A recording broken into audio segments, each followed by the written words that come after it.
복음이 회복되면 모든 것이 회복되는 겁니다. 여러분 복음 가지고 계시죠? 말씀들이 없으세요? 복음 가지고 계시죠? 네. 그때는 아멘 그러는 거예요. 복음을 가지고 있으면 모든 것이 회복된 겁니다. 사람들이 복음 가지고 있는데 모든 것 회복됐다 그러면은 별로 감동을 못 받더라고요. 이렇게 통장에 이렇게 공이 좀 많이 찍혀야지. 베트남 돈은 우리보다 20배 높잖아요. 항상 갈 때마다 공 하나 떼고 들어 나누거든. 그러니까 내가 가서 택시비 계산하면은 10만 동 내고 그럴 때 있거든요. 나 10만 원 내는 것 같아 아직도. 야 택시비 싸다. 택시비 비싸다 그래놓고 생각해보면 싸네 5천 원이네. 맨날 이러거든. 그래야지 돈이 좀 많이 있거나 아니면은 뭔가 공부를 잘하거나 아니면은 이사를 가도 이렇게 지하에서 1층 올라가고 1층에서 2층 올라가고 2층 가서 또 아파트 올라가고 좀 집이 한 방 2개에서 3개 넓어지고 3개에서 4개 5개 막 이렇게 넓어져야지 그거 좀 회복이 된 것 같잖아요. 근데 복음 회복이 모든 것이라 그러면 사람들이 거의 대부분 그렇죠. 맞는 말이니까 인정은 해도 싹 이렇게 안 와닿는가 봐. 아니 사업이 잘 되고 장사가 잘 되고 그다음에 애들이 공부를 잘하고 그리고 술 먹던 사람이 술 끊고 그래야지 목사님 복음이 회복돼서 모든 건 회복됐다 그러면 그게 이해가 되지. 아니 나는 복음 붙잡고 나면서부터 자꾸만 인생 내리막길 것 같은데 복음 붙잡고 나서 이상하게 가정도 안 좋아지고 복음 붙잡고 나서 이상하게 공부도 안 되고 복음 붙잡고 나면 귀신 떠나간다 그랬는데 귀신은 한 마리였다가 한 3마리 더 보이고 그리고 그 복음이 모든 게 회복된 거예요. 그렇게 물을 수 있습니다. 그런데 잘 생각해보면 복음하고 나하고 정말로 맞으면 복음하고 나하고 정말로 맞으면 그게 회복된 상태고 회복된 증거인 거예요. 이 말이 무슨 말이냐? 복음하고 나하고 맞는다는 말이 무슨 말이냐? 복음만 생각하면 구원 받은 거 너무 감사가 넘치는 거 그게 복음하고 나하고 맞는 거예요. 복음하고 나하고 맞는다는 말은 복음이 내 것이라는 말은 내가 구원받은 거 그거에 너무 감사해가지고 예수 그리스도 이야기만 해도 너무 감동이 되고 막 눈물이 흐르고 막 이러는 거예요. 다 연애 결혼하셨죠? 니들은 연애 결혼의 산물이잖아. 그런 거잖아요. 이렇게 막 사랑한다고 막 이렇게 하고 막 결혼하기 전에 보면 막 되게 막 콩깍지가 씌이고 막 저 사람 좋고 막 그러잖아요. 생각만 해도 감사하고 막 그러는 거잖아요. 지금은 별로 안 맞을지 몰라도 그때는 잘 맞았잖아요. 그렇죠? 너무 흔들면 지금이 안 맞는다는 소리니까. 그때는 잘 맞은 거잖아요. 좋고 막 그러니까. 뒤에 가서 문제인 거지. 그런 거예요. 복음이 너무 좋으면 그 복음 때문에 너무 감사하고 막 감격되고 막 그러는 거예요. 커피가 나한테 안 맞는 사람 어때요? 마시면은 배탈 나든지 그러잖아요. 우유가 나한테 한국 사람들 중에 우유가 안 맞는 사람 많대요. 우유를 먹으면 속이 편안하고 막 배부르고 그다음에 막 뭔가 힘이 생기고 그래야 되는데 우유를 마시면 배가 아파가지고 맨날 화장실로 뛰쳐간 사람들 많아요. 우유가 나하고 안 맞는 거예요. 복음이 나한테 맞으면 복음만 들으면 누가 복음을 나한테 설명해주면 복음은 예수가 그리스도라는 하나님이 주신 언약 아닙니까? 그걸 내가 들으면 너무 기쁘고 감사하고 막 가슴이 뛰고 막 그러는 거예요. 근데 복음이 나하고 맞지 않으니까요. 그러니까 쉽게 말해서 복음이 맞다는 건 좋다는 말이죠. 그리고 복음으로 나하고 맞다는 말은 무슨 말이냐면 복음으로 자꾸만 삶이 사라진다는 거예요. 내가 뭐 하려고 그러지 않았는데 복음 붙잡고 문제가 오면 복음부터 생각이 나.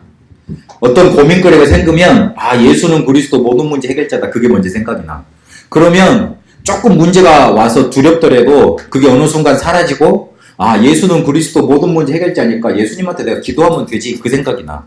그게 복음으로 사라진다는 거거든요. 어떤 사람이 나한테 너무 억울한 일을 많이 당하도록 막 누가 해코지를 했어. 처음에는 열이 받아. 인간이니까. 그런데 복음 딱 생각하니까 그래 내가 복음을 붙들어야지. 이 복음 붙들고 기도해야지 생각을 하니까 그게 어느 순간에 하나님의 계획이었구나. 하나님이 나를 단련하시려는 거였구나. 그런 생각이 들면서 어느 순간에 그 두려운 마음, 나쁜 마음 사라지고 내한테 평안이 오고 감사가 자꾸 찾아와. 그게 복음으로 사라지는 거예요. 복음이 나하고 맞으면 복음이 나하고 맞으면 자꾸 구원의 감격, 감사 넘쳐나고 그리고 자꾸만 복음이 좋고 복음만 들려주면 좋고 그 복음으로 사라지는 겁니다. 근데 대부분요 교회 다니는 사람들이 복음하고 자교가 안 맞아. 자교가 안 맞으니까 뭘 하냐면 자꾸 다른 거 틀린 거 돼. 복음하고 맞아지면 뭐가 되냐면 이거 두 번째 썼어야 되는데 제가 어저께 너무 졸리면서 했는지 몰라도 서밋이 되게 돼 있어요. 서밋은 저번에 제가 뭐라고 말씀드렸죠? 왕이 되는 거예요. 왕. 가장 높은 위치로 가는 거예요. 내가 지도자가 되는 거 가장 높은 위치에 딱 가 있는 거예요. 등산하는 사람은 서밋 그러면 잘 알아듣는데 딱 정상이니까. 그리고 조금 높은 위치에 있는 사람들은 서밋 그러면 잘 알아듣는데 내가 복음이 나하고 맞다는 증거는 뭐가 되냐면 서밋이 되는 거예요. 그러면 뭔가 서밋이 되면 뭐가 오냐면 자꾸 뭔가 힘이 생기고 뭔가가 자꾸 되져요. 자꾸 뭔가 풀린다니까. 그걸 보고 응답이라 그래요. 나는 뭐 그 특별히 의도하지 않았는데 특별히 뭔가 하려고 노력하지 않았는데 자꾸 뭐가 돼. 이게 응답인 거예요. 그리고 내가 힘이 생기니까 응답이 오니까 어떻게 되냐면 내가 살아나. 내가 살아나니까 내가 기쁘니까 어떻게 돼요? 주변도 살아나요. 그 남편하고 맨날 싸우고 그 다음에 아내하고 맨날 싸우고 그러면 애들한테 좋은 소리 나갑니까? 안 나가죠. 보면 지 아빠 닮아가지고 자꾸 글이 나가잖아. 아이고 저게 지 엄마 닮아가지고 글이 되거든요. 그러니까 부부가 죽어 있으니까 그 피해가 다 어디한테 가냐면 애들한테 가는 거거든요. 근데 부부가 살아 있으면 그 애들이 보고 배웁니다. 보고 배워요 그걸. 우리가 꼭 공부를 잘 시켜줘서 보고 배우는 것만 아니에요. 우리가 살아있고 아빠랑 행복하고 엄마랑 행복하고 그 모습이 애들한테 전달이 돼. 그러면 애들이 나가서 누굴 사귈 때도 있잖아요. 사람 만날 때도 그렇게 행복하게 사람들을 사겨. 그런데 엄마 아빠한테서 전혀 그런 행복의 모습을 보지 못했어. 그러면 이제 애들이 나가서 어떻게 되냐면 그 행복의 모습을 다른 사람을 통해 찾아.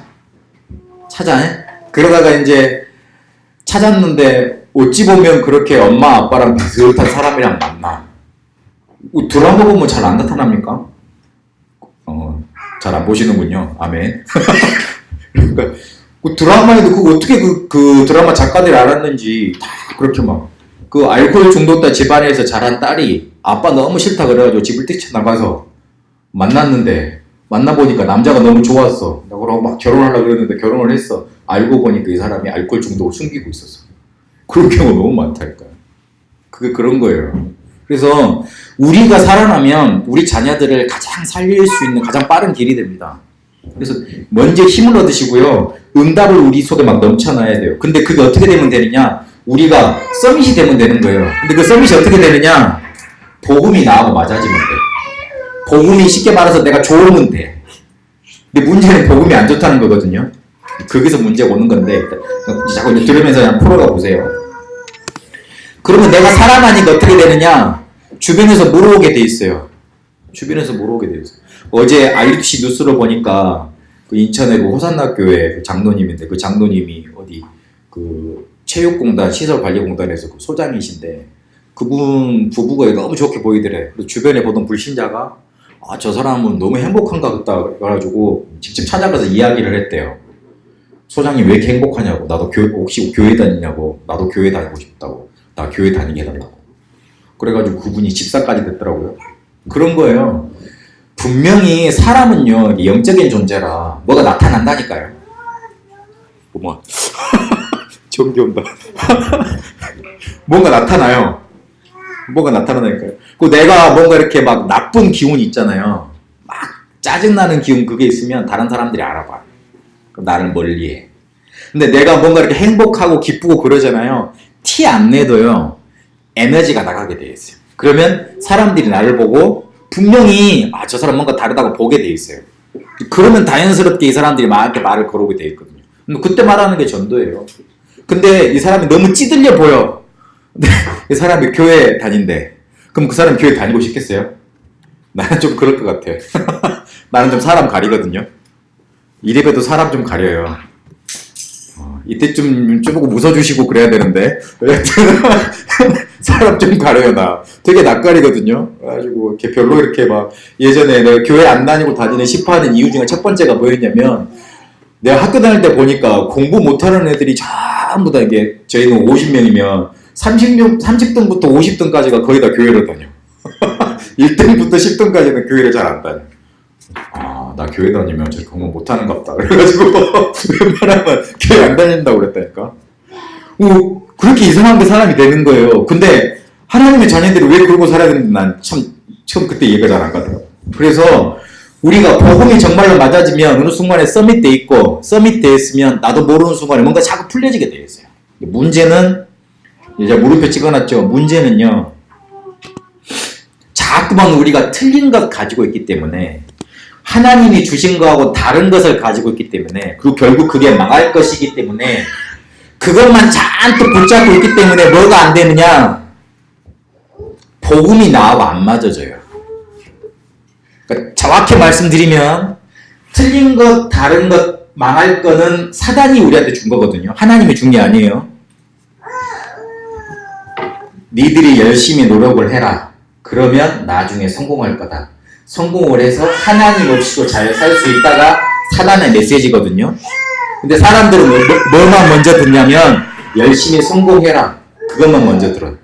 그러니까 그 뒤에 메시지는 못 듣는 거죠. 근데 진짜 메시지는 뭐냐면 니들이 하나님 없이도 잘 살 수 있다는 거예요. 근데 그 메시지를 우리가 태어나면서부터 계속 들어왔어. 저걸 끄세요. 집사님, 저 너무 더워서 그런 것 같아. 계속 메시지를 듣다 보니까 어떻게 되냐면 그게 어느 순간 나도 모르게 각인돼 있어. 그러니까 그거 가지고 살다 보니까 복음을 들으면 복음은 그게 아니잖아요. 하나님이 너의 모든 문제를 해결했다. 믿기만 해라. 복음이면 너의 모든 문제 해결된다 그러니까 우리가 지금까지 배웠다고는 다르잖아요. 우리는 지금까지 열심히 해야지만 우리가 밥 먹고 살았잖아요. 우리가 죽을 똥 살 똥 노력을 해야지만 우리 사업이 잘 됐잖아요. 우리가 열심히 노력하고 저 사람한테 내 모든 간 쓸게 다 빼내줘야지만 저 사람이 나를 사랑해줬잖아요. 근데 하나님은 그게 아니거든요. 우리가 아무리 맨날 일본 말로 매차쿠차 완전히 뭐랄까 나쁜 놈으로 그렇게 살아가도 하나님은 절대 우리를 배반하지 않고 버리지 않으신다 그랬거든요. 우리가 능력이 없다 그래가지고 우리를 버리지 아니하신다 그랬거든요. 그럼 우리가 지금까지 들어왔던 메시지하고는 다르잖아. 열심히 노력을 해서 뭔가를 응답을 받고 성취를 하고 공부를 많이 하고 잘해가지고 그거 가지고 있으면 사람들이 나를 좋아해 줄 거라고 생각을 해서 열심히 많이 노력을 했잖아요. 우리가 돈이 많으면은 우리 자녀들을 잘 키울 수 있고 우리가 뭔가 이렇게 막 많은 걸 가지고 있으면 사람들이 나를 우러러 봐준다는 그것 때문에 열심히 살았잖아요. 근데 그게 알고 보면 사단의 메시지가 숨어져 있는 거예요. 니들이 하나님 없이도 잘 살 수 있다. 그게 틀린 거 다른 거 망할 거라니까요. 근데 우리가 너무 그런 것들로 어릴 때부터 배워왔고 그리고 그런 것들 그런 메시지가 예전 조상됐던 유전이 되어왔어. 그리고 우리한테 흘러 들어와 있는 거예요.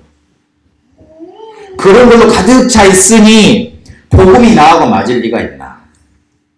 안 맞는 거예요. 복음 들어도 잘 안 깨달아지는 거예요. 저도 옛날에 그랬어요. 이거 복음을 처음 한 1년 동안 듣는데 뭐가 뭔지 모르겠더라고요. 솔직히 뭐가 뭔지 모르겠어요. 근데 가면 일단 기분은 좋아.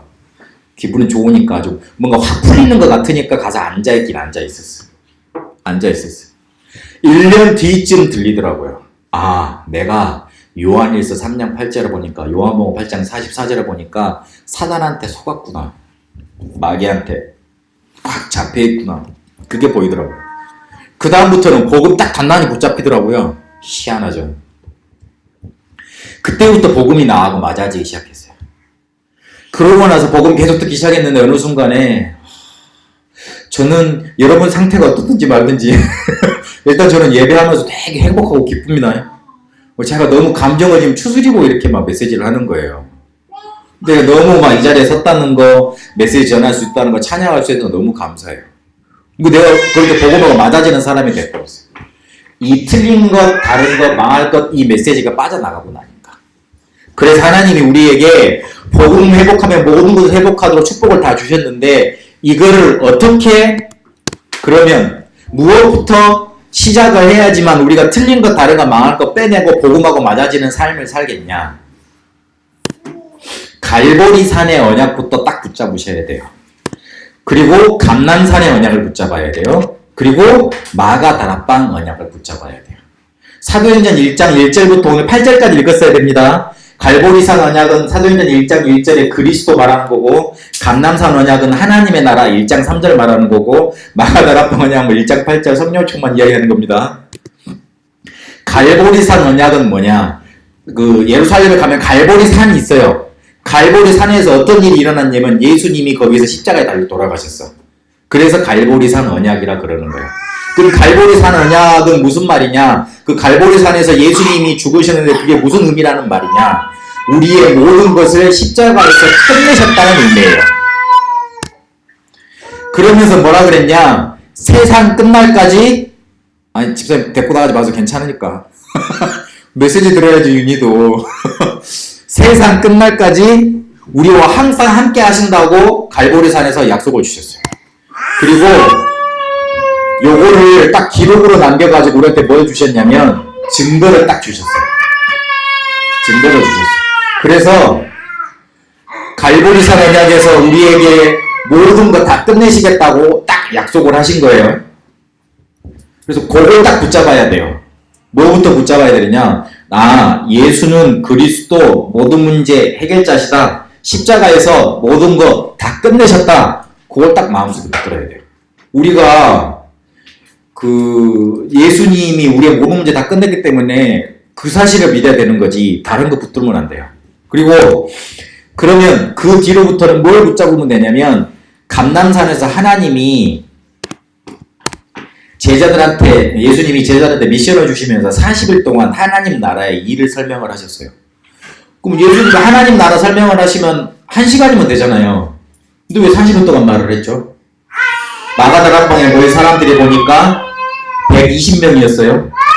그 120명을 40일 동안 만나면 하루에 3명씩은 만나야 되잖아. 그럼 하루에 3명씩 만나가지고 너는 이거 해라, 너는 이거 해라, 이렇게 세계복음을 해라 미션을 주셨다는 말이에요. 그리고 다 모일 때도 있잖아. 그럴 때마다 하나님 나라는 이런 것이다. 하나님 나라에 임하기 위해서 기도는 이런 것이다. 다 설명을 해주셨어. 그래서 40일이 걸린 거예요. 그래서 감난산 언약을 우리가 붙들어야 된다는 말은 무슨 말이냐? 하나님 나라가 내게 임하도록 집중하는 그런 시간이, 그런 기도가 우리에게 필요하다는 말이에요. 예수는 그리스도 우리가 딱 붙잡았잖아요. 근데 그게 우리에게 나타나려면 조금 우리의 것을 아까 말했던 틀린 것 다른 거 망할 거 있잖아요. 그거 빼내는 시간이 필요해. 그게 바로 하나님 나라가 임하는 기준이에요. 시간표예요. 그래서 그거 하는 시간이 필요하단 말이에요. 그리고 마지막 뭘 붙잡아야 되느냐? 하나님이 마가다락방 언약을 통해서 우리에게 권능 주신다고 약속을 하셨어요. 그러면 우리의 마음을 조금만 그 언약에 딱 하나로 뭉쳐가지고 성령 충만 받도록 기도하면 돼요. 요 세 가지로 시작을 하면 어느 순간에 보면 나한테 응답이 와 있고 복음하고 나하고 맞아지게 돼 있어. 요 세 가지로 갈보리 언약, 감남산 언약, 마가다락방 언약을 붙잡고 있으면 내 각인 뿌리 체질이 바꾸면서 나한테 아까 말했던 틀린 것, 다른 것, 망할 것 빠져나가고 복음이 나하고 맞아지게 돼 있어요. 그러면 그 다음부터는 일사천리예요. 근데 제자들이 요한복음 21장까지는 솔직히 많이 흔들렸잖아요.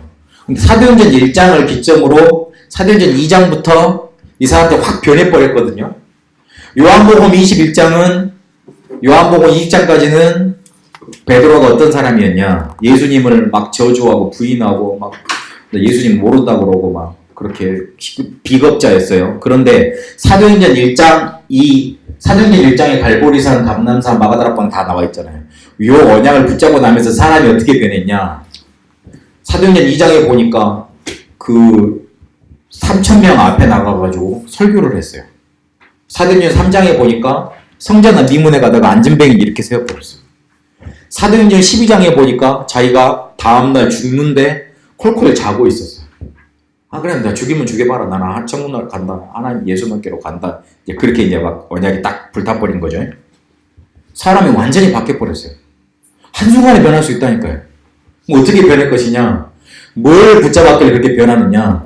갈보리산, 감남산, 마가다락방을 그냥 붙잡았기 때문에 변하게 돼버린 겁니다.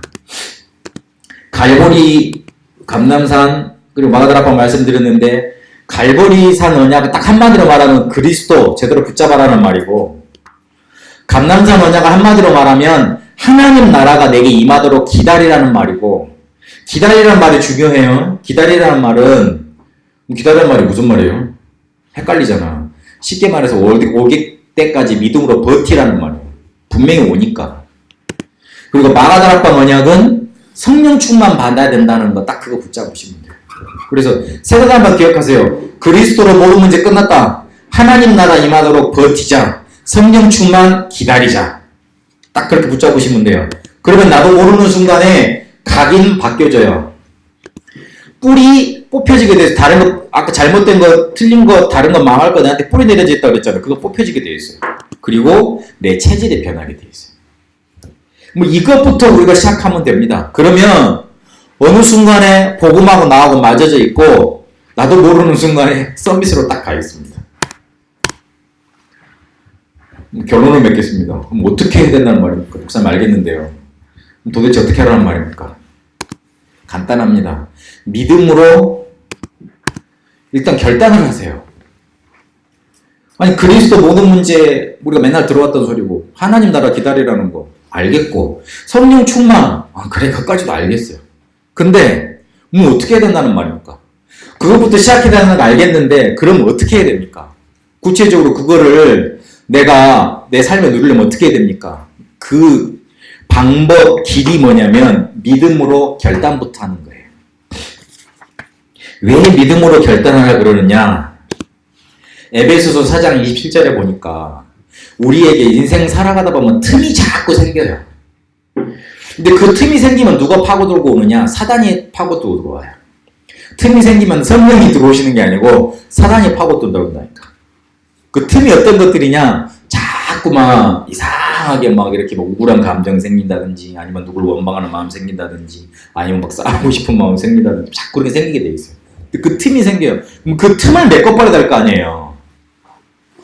여기 그 비 오면은 내가 보니까 물 새는 것 같은데. 그래가지고 들어가는데. 이거 물 안 새려면 방수제 발라야 되잖아요. 방수제 바르시는 분들 보니까 위에 보면 옥상에 보면 이렇게 틈이 갈라져 있더라고. 그 기가 막히게 찾아가지고 방수제를 메꾸대요. 그러는 거예요. 그러면 그 방수제 같은 역할을 하는 게 뭐냐? 우리 속에 뭔가 이렇게 사단이 침투하지 못하도록 딱 틈을 메꿔버리는 게 뭐냐? 믿음이에요. 믿음. 하나님, 나는 그리스도로 만족합니다. 하나님, 나는 하나님 나라를 누리고 살겠습니다. 나는 성령 충만 받아서 살겠습니다. 딱 믿음 가지면 내한테 덮쳐왔던 어두움들이 하나둘씩 물러가게 돼 있어요. 어두움이요, 실체가 없지만 영적인 존재입니다. 그래서요, 우리의 틈을 잘 살펴보고 있습니다. 살펴보고 있다가 우리가 넘어갈 것 같으면은 싹 파고 들어와가지고 확 딱 넘어뜨려 버립니다. 그래서 자꾸 메꿔야 돼요. 그 메꾸는 방수제 역할이 뭐냐? 믿음이다. 그리고 로마서 16장 17절에서 20절까지 보니까 사단이 쉽게 말해서 우리한테 무릎 꿇고 도망가야 돼. 근데 그 역할을 하는 게 뭐냐? 결정적인 공격 무기가 뭐냐? 믿음이에요. 사단아 결박받아라 권세를 사용한다고 우리가 많이 들어왔잖아요. 맞는 말이에요. 사단 결박해야 돼요. 그러나 더 중요한 건 사단이 우리한테 손들어 버려야 돼요. 포기해야 돼요. 그러니까 뭔가 이렇게 어두움이 우리를 보고 쉽게 말해서 두려움에 벌벌 떨어져야 돼. 아, 쟤는 도저히 못 건드리겠다. 그러면서 포기가 돼야 돼. 그러려면 우리가 자꾸 뭘 고백해야 되느냐? 믿음 고백해야 돼요. 근데 믿음 고백하면 별거 아닌 것 같아요. 믿음 고백하면 뭔가 확 바뀌면 좋잖아요. 뭔가 이렇게 확 떨어져서 뭔가 이렇게 막 갑자기 어두웠던 게 환히 밝혀지고 뭐 통장에 이렇게 뭐 얼마밖에 없었는데 막 뒤에 공이 확 많이 붙고 뭐 로또가 되고 막 이러면 좋잖아요. 절대 그러지 않거든요. 그런데 반대로 믿음이 없이 계속 나한테 닥쳐오는 그런 틈을 계속 공격을 받고 있고 사단의 공격 계속 받고 살잖아요. 어느 순간에 보면 완벽한 실패의 자리에 가 있어요. 완벽한 실패의 자리. 그런데 계속 믿음을 고백하잖아요. 완벽한 성공의 자리는 내가 혹시 보장을 못 드리겠어요. 어떻게 될지 모르니까. 완벽한 성공의 자리는 아닌데 그런데 믿음을 계속 고백하고 있으면 추락해지지가 않아. 쉽게 말하면 추락해지지. 비행기가 쭉 가는데 연료가 없으면 어떻게 돼요? 떨어지죠? 전투기 보면 공중급유기 아니야? 공중급유기? 공중급유. 전투기가 이렇게 힘을 많이 써야 되니까 좀 빨빨빨 날려야 되니까 그 기름을 담는 탱크가 작아. 그래서 날아다니면서 땅에 내려가지 않고 날아다니면서 큰 비행기가 와가지고 쭉 관을 내려줘가지고 비행기한테 직접 이렇게 기름을 넣어주는 그런 게 있어요. 그걸 보고 어려운 말로 공중급유를 해요. 마찬가지고 우리가 쭉 이 상태로 갈 수 있도록 이렇게 항로를 유지해서 쭉 갈 수 있도록 계속 동력을 집어넣는 구비하는 게 뭐냐면 집어넣어주는 게 뭐냐면 믿음인 거예요. 믿음을 계속으로 결단하고 있으면 추락하지 않는다니까요. 계속 가게 돼 있어요. 계속 가다 보면 어느 순간에 제 궤도를 찾고 그리고 어느 순간에 보면 내가 서밋돼 있어요. 내가 쉽게 말해서 성공할 수 있는 가장 빠른 길이 뭐냐? 믿음의 결단 내리는 거예요. 그래서 그 위기가 닥쳐올 때 어려운 일이 닥칠 때 있잖아요. 살다 보면 어려운 일 있잖아요. 힘든 일이 있잖아요. 하나님, 나는 저 문제 때문에 하나님을 버리지 않겠습니다. 하나님, 나는 저 어려움 때문에 두려워하지 않겠습니다.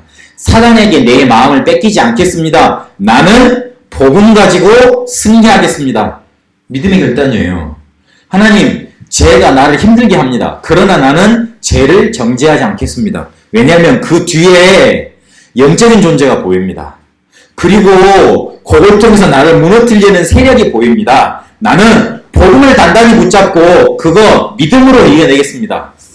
믿음의 결단이에요. 저는 갈 때마다 현장 갈 때마다 믿음의 고백하는 게 있어요. 가보면 어떨 때 다락방을 가보면 말씀 운동 할 때 가보면 한 사람일 때도 있고 두 사람일 때도 있고 어쨌든 뭐 또 그 두 사람 다 잘 안 나와. 그러다 보면 내가 한참 기다려. 그래가지고 한 30분 뒤에 연락해보면 또 아이고 잊어먹었대. 안 온대. 그래서 알았다고. 근데 그때마다 믿음 고백하는 거 있어요. 하나님, 나에게 저 사람을 붙여주신 이유가 있을 줄로 압니다. 저 사람은 분명히 내가 세계복음을 하는데 만난 사람입니다. 제자가 아니더라도 저 사람에게 복음 들어가게 하시려고 나에게 붙여주신 줄 믿습니다. 하나님 역사해 주십시오. 그러고 와요.